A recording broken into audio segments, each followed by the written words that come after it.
Nanang, ini kita mau kemana dulu ini? Ya, Mas Saiful, jadi kota Surabaya itu kota yang penuh dengan nilai sejarah ya. Jadi sekarang saya akan ajak Mas Saiful ke sebuah warung begitu yang sangat legendaris, yang tidak jauh dari Ampel. Ini di jalan apa ya? Jalan Nyamplungan. Namanya Sarkam. Oh ya, warung yang katanya itu banyak orang ngopi di sini dan sudah sangat terkenal sepertinya itu di Surabaya. Betul. Tapi boleh juga ini untuk dicoba ini Pak Nanang. Sekaligus kita mencicipi kopi ya. Oke.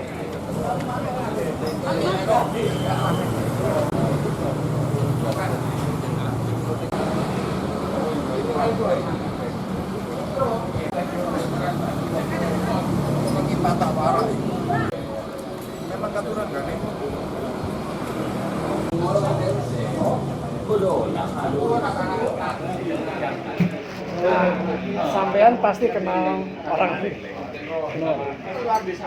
Pak, Assalamualaikum. Salam.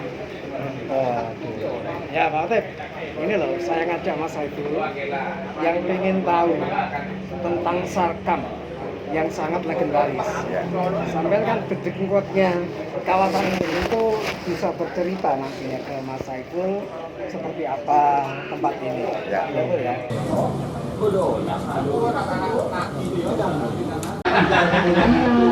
Ya, Pak. Kebetulan sekali ya kita ketemu di sini, Pak. Ya.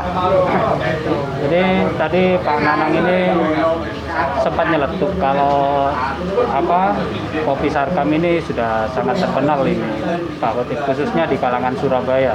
Apalagi yang biasa berziarah di Sunan Ampel ini pasti insya Allah kurang lebihnya lebih banyak tahu ya mengenai keberadaan kopi Sarkam ini.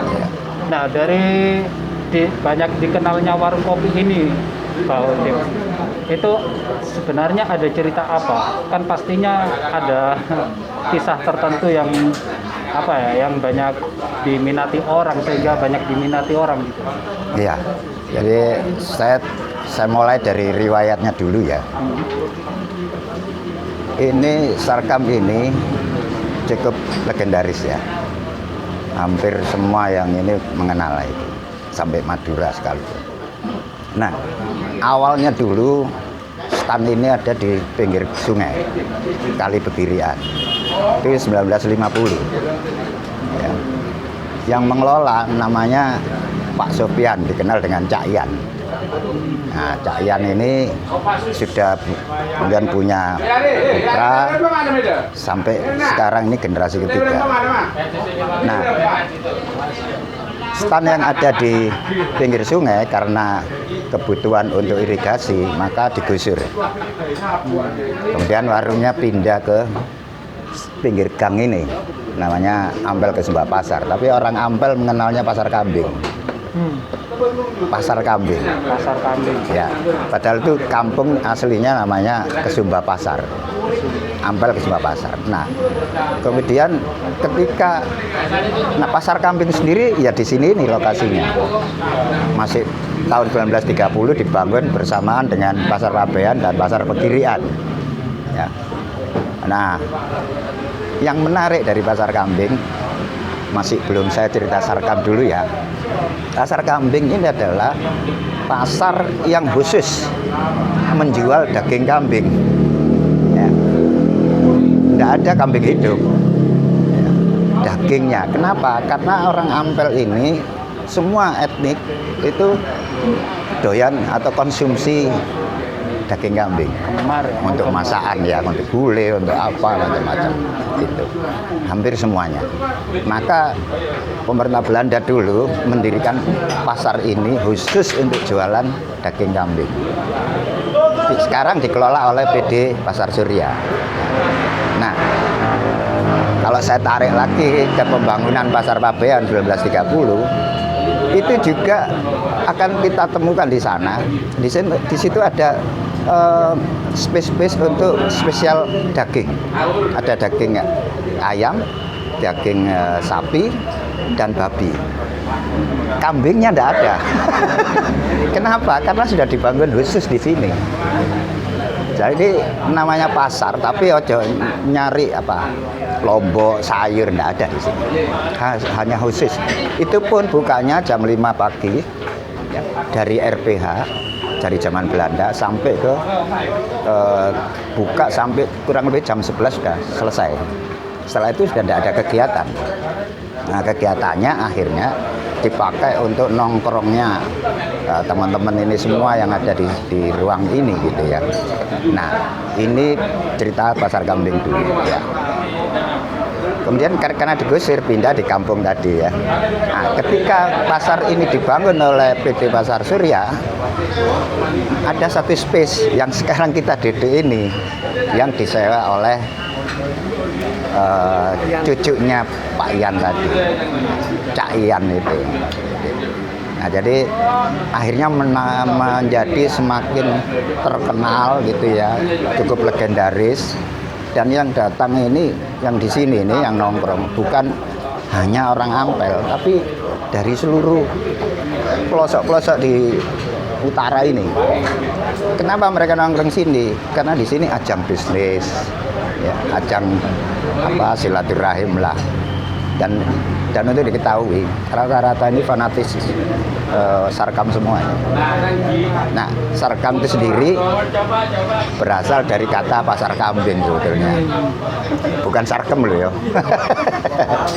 Nah, jadilah menjadi satu warkop yang legendaris yang hampir setiap hari mulai pagi sampai malam hari itu banyak berkumpul di sini untuk berbagai tujuan, ya sekedar nongkrong, ya bisnis, ya makelaran ya, terus apa bicara apa wae lah, politik kadang-kadang.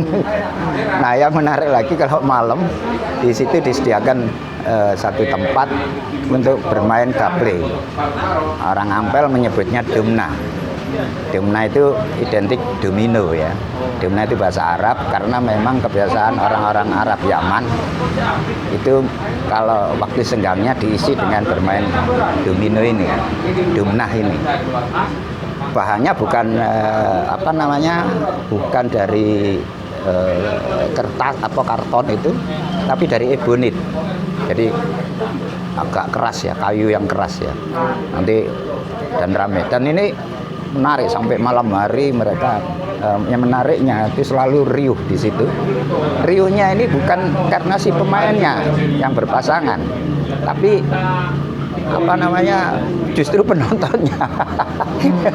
Penontonnya ini enggak meriah, itu penonton. Meriah justru penontonnya karena ada rasa greget gitu. Greget yo goblok wes kasar-kasar wis. Tapi ya cuman sebatas ruang dan itu aja, waktu itu aja. Setelah itu tidak ada masalah, ya biasalah gitu. Ini yang menarik ya. Kemudian ada lagi dari sisi menu, sebenarnya ada di sini spesialis kopi sum-sum. Cuma mungkin sekarang ini lagi kosong ya. Itu menarik itu. Tidak ada di mungkin seluruh dunia tidak ada ya. Hanya satu saja di sini kopi sum-sum. Nah, jadi mereka datang ke sini semua, kemudian jajannya sendiri dipasok dari warga. Salah satunya yang masih ada itu adalah jajan tradisi Surabaya asli yang namanya kokam. Ojo didawono ya, bahaya itu. Pokoknya titik-titik ya, kambing. Atau tak kasih bocoran TOL kambing. Oh, jadi itu. Ya, itu menarik di sini. Nah, kalau pagi ada apa namanya, gulai kacang hijau. Tapi ala chef Sedayu. Jadi dagingnya daging sapi, kemudian dimakan dengan lontong pilihannya atau roti Mariam. Itu tiap pagi ada di sini. Nah, itu yang membuat orang, misalnya para wisatawan, tamu-tamu saya misalnya gitu ya, dari mesti saya buat poin meetingnya itu di sini. Nanti kalau sudah nyampe berapa orang sudah komplit baru nelpon saya datang ke sini. Nah, selama menunggu apa yang dia kerjakan, mereka kerjakan itu ngincipi gulai kacang hijau misalnya gitu. Jadi ada dampak-dampak ekonominya loh juga ya. Kemudian merasakan kopi rempah ya, apa namanya yang khas dari Sarkam ini itu ngudeknya aja seje itu. Iya. Ngaduknya aja beda itu. Jadi berarti yang sekarang jual ini cucunya dari Pak Yan ya, itu. Pak Yan itu. Jadi Oh, mungkin bisa kita wawancara sebentar Pak. Monggo. Supaya lebih lengkap Ya, ceritanya silakan. ya. Kak Nanang ya. Iya. Tapi kalau begini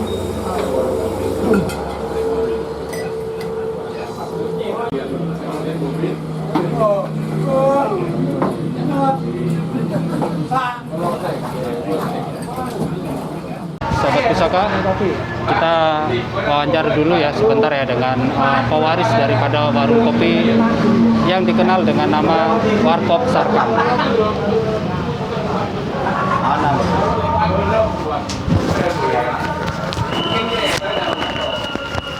Assalamualaikum. Gini. Sebentar, Pak.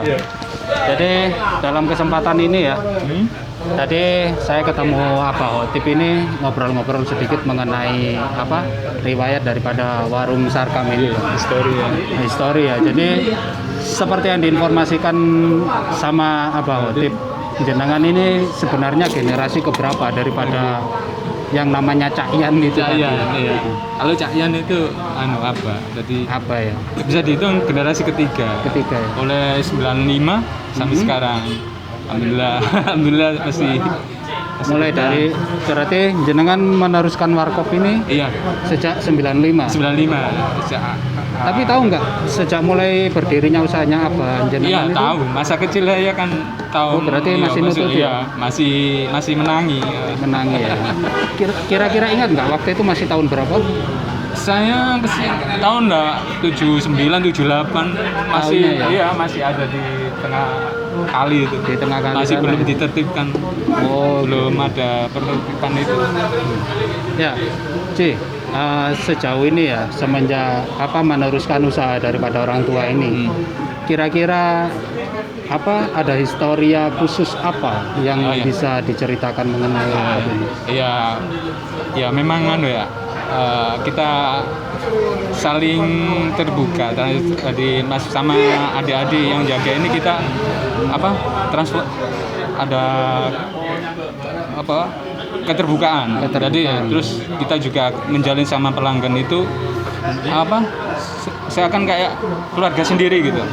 Jadi ada ikatan sendiri, ada ikatan. Jadi kalau nggak kesini, wah rasanya kayak enak. Iya, ada rasa kangen gitu. Jadi itu yang kita jaga. Kalau untuk yang lain harga kita, kalau sebisa mungkin kita jangan, mesti tetap bertahan harganya. Menyesuaikan. Iya, menyesuaikan. Terus ini terakhir karena Warkop Sarkam ini kan cukup terkenal ya. Kira-kira daripada sekian banyaknya pelanggan itu yang paling banyak diminati itu apa kopi tubruk. Kopi tubruk, kopi asli gitu. Oh, jadi kopi kita kerjasama sama supplier bahwa ya istilahnya kalau kita jaga kualitasnya itu.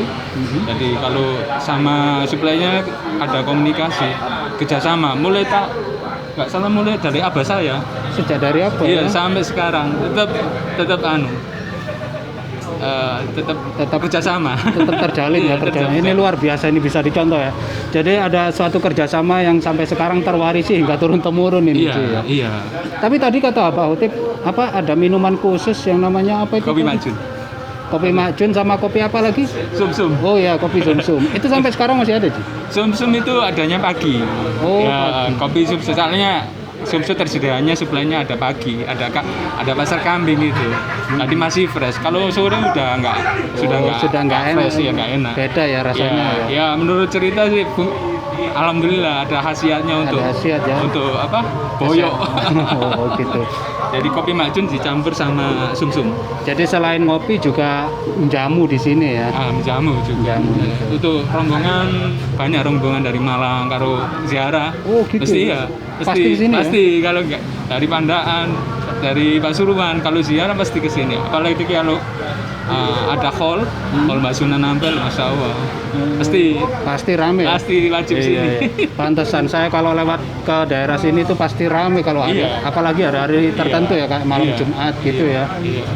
Oke, sahabat Nusa, sahabat Pusaka, nah, itulah sedikit wawancara kita ya mengenai bagaimana riwayat daripada Warkop Sarkam di Jalan Nyamplungan, Surabaya. Makasih Ji ya. Iya, sama-sama.